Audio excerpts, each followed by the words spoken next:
भारत अपने करोड़ों बच्चों का आईक्यू औसतन 7 अंक तक बढ़ा सकता है। जी हाँ, आपने बिल्कुल सही सुना। और इसके लिए किसी महँगी टेक्नोलॉजी, एआई या फ्यूचरिस्टिक इन्वेंशन की ज़रूरत नहीं है। ज़रूरत है सिर्फ बच्चों के शुरुआती वर्षों में सही निवेश की। आज बात करेंगे द हिंदू में प्रकाशित एक बेहद महत्वपूर्ण लेख की, जिसे लिखा है सीएमसी वेलोर की प्रोफेसर डॉक्टर बीना कोशी और रॉकेट लर्निंग के पॉलिसी एक्सपर्ट हृदय चोकसी ने। जब हम बच्चों के विकास की बात करते हैं, तो अक्सर हमारा ध्यान सिर्फ भोजन, वजन और स्वास्थ्य पर जाता है। लेकिन एक बड़ा सवाल है, क्या सिर्फ पेट भर देने से बच्चे का भविष्य बन जाता है? रिसर्च कहती है नहीं।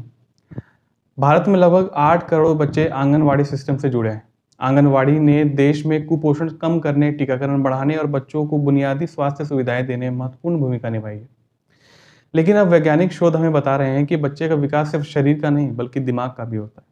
जीवन के पहले 3 सालों में बच्चे का ब्रेन सबसे तेजी से विकसित होता है।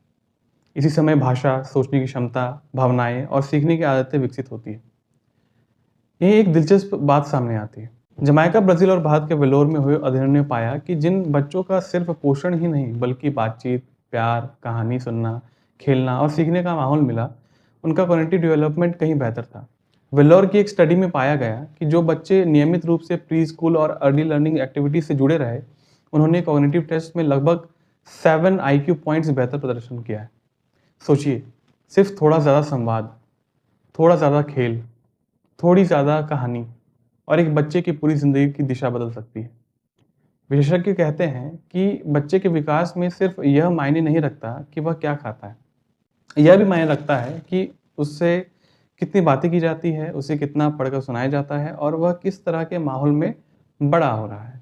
इसी सोच के साथ अब आंगनवाड़ी सेंटर्स को सिर्फ न्यूट्रिशन सेंटर्स नहीं, बल्कि अर्ली लर्निंग सेंटर्स बनाने की कोशिश हो रही है। आधारशिला, नवचेतना और पोषण पखवाड़ा जैसे कार्यक्रम बच्चों में play based learning, story telling और पेरेंटल एंगेजमेंट को बढ़ावा दे रहे हैं। और शायद इस पूरी कहानी की सबसे बड़ी सीख यही है कि भारत का भविष्य सिर्फ स्कूलों में नहीं बन रहा है, वह घरों में बन रहा है, माँ की गोद में बन रहा है, पिता के बातचीत में बन रहा है और उन आंगनवाड़ी सेंटर्स में बन रहा है, जहाँ बच्चों को सिर्फ खाना नहीं, बल्कि सीखने का अवसर भी मिल रहा है। अगर भारत को विकसित राष्ट्र बनना है, तो हमें सिर्फ बच्चों को खिलाना नहीं होगा। हमें उन्हें सुनना, उनसे बात करना और उनके साथ सीखना भी होगा।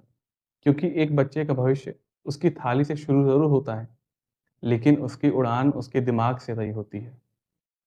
मैं हूँ प्रणव रवानी। ऐसे ही शोध आधारित और ज़मीनी मुद्दों पर वीडियो के लिए हमें फॉलो करना ना भूलें। जोहार।